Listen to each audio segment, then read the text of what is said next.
If you've been replaying the breakup in your head, wondering how someone could care so deeply and then disappear, this will make sense in a way nothing else has. Because the hardest part isn't that they left, it's that the love felt real. The connection felt intense. And yet, one day, they were just gone. For many fearful avoidants, love is not shallow, it's not casual, and it's definitely not half-hearted. When they fall hard. But their nervous system doesn't experience love as safety. It experiences it as risk. Here's the part most people don't understand.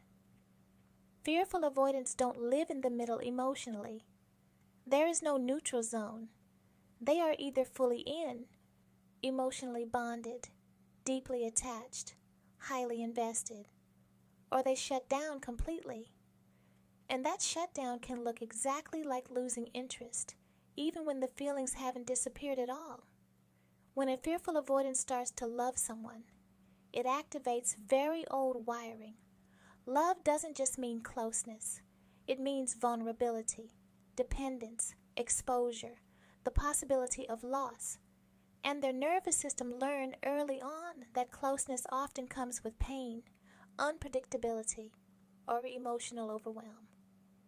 So when the relationship reaches a point where it becomes real, emotional intimacy, expectations, future conversations, deeper attachment, their body goes into threat mode, not consciously, not intentionally, but automatically.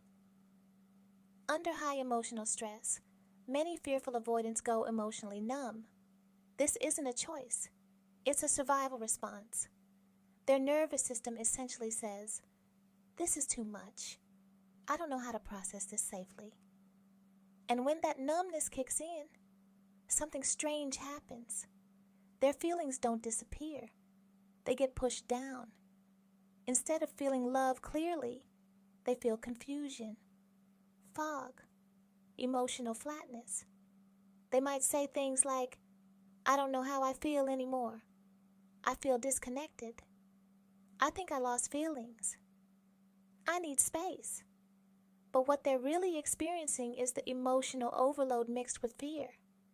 Their system can't hold the intensity of love and the fear of losing it at the same time. So it shuts off access to the feelings altogether. This is why it can feel like they flipped a switch. One day they're present, affectionate, bonded. The next day they're distant, cold, or gone. And this is the part that hurts the most for partners, because you're left questioning everything, wondering if it was fake, wondering if you imagined the connection, wondering how someone could detach so fast if it meant something. But for fearful avoidance, disappearance is often not about lack of love. It's about lack of emotional safety inside themselves. When they don't understand their own internal state, they interpret numbness as truth. If they can't feel love in the moment, they assume it's gone. They don't yet recognize numbness as a stress response, so they act on it. And once they pull away, another layer comes in. Shame. Shame for hurting you. Shame for not being able to show up consistently. Shame for feeling broken or confused. And shame makes reconnection even harder. This is why you may never get closure. Why they may never explain it clearly.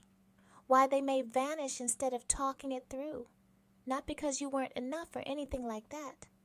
Not because the love wasn't real, but because their nervous system couldn't tolerate the depth of what they felt. Here's the most important thing to hear if you're stuck replaying this breakup. You didn't imagine the bond. You didn't misunderstand the connection. And you didn't cause their shutdown. But their healing is not something you can love them through. Until a fearful avoidant learns to regulate emotional intensity, recognize numbness, and stay present through discomfort, love will always feel like both a desire and a threat. And you deserve more than being loved deeply in silence and abandoned when it gets real. If this resonated, you're not alone. and you're not crazy for still trying to make sense of it. Sometimes understanding the why is what finally lets you let go.